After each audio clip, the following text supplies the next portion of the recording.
Bonjour, je m'appelle Robin Duchesne, j'ai 26 ans. Actuellement, je suis ingénieur au CNRS depuis 3 ans, post-école d'ingé. Et j'ai parallèlement commencé le théâtre de manière beaucoup plus sérieuse. J'en avais fait quand j'étais jeune, mais là j'ai pris des cours, donc 2 années de cours amateurs et une année de cours professionnalisantes dans l'atelier Blanche Salan. Euh, pour vous parler de moi, je vais vous parler d'une pièce que j'ai vue l'année dernière au Festival d'Avignon qui s'appelle Ressources humaines. Alors j'ai choisi cette œuvre pas parce qu'elle me représente le plus, mais parce qu'elle m'a le plus touché. C'est l'œuvre qui m'a le plus touché dans les nombreuses pièces que j'ai pu voir à Paris ou autres. Euh, cette pièce, donc, qui a été mise en scène par Élise Noireau, raconte l'histoire de Franck, qui est né d'une famille modeste, dont ses deux parents sont ouvriers, et qui a la possibilité de suivre des cours d'école de commerce, grande école de commerce. Le contexte de la pièce, c'est que Franck est pris en stage dans l'entreprise de ses parents.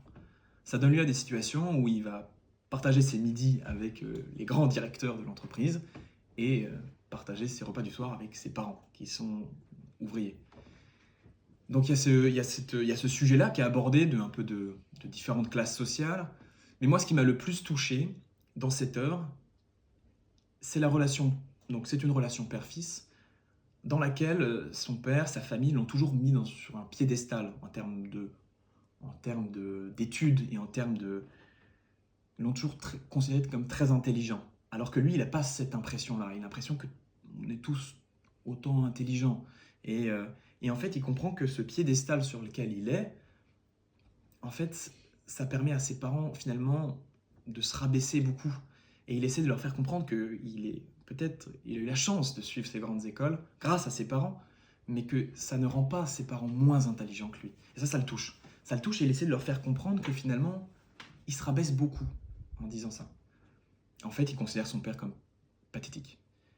Au fur et à mesure, il se rend compte que son père, il est pathétique, parce qu'on lui laisse la possibilité de dire ce qu'il pense et il ne le dit pas. Et ensuite, il s'en plaint. Et en fait, moi, c'est cet aspect-là de la pièce qui m'a beaucoup touché. Et, euh, et de me rendre compte que, grâce au comédien, j'ai vraiment cru à cette scène de père-fils.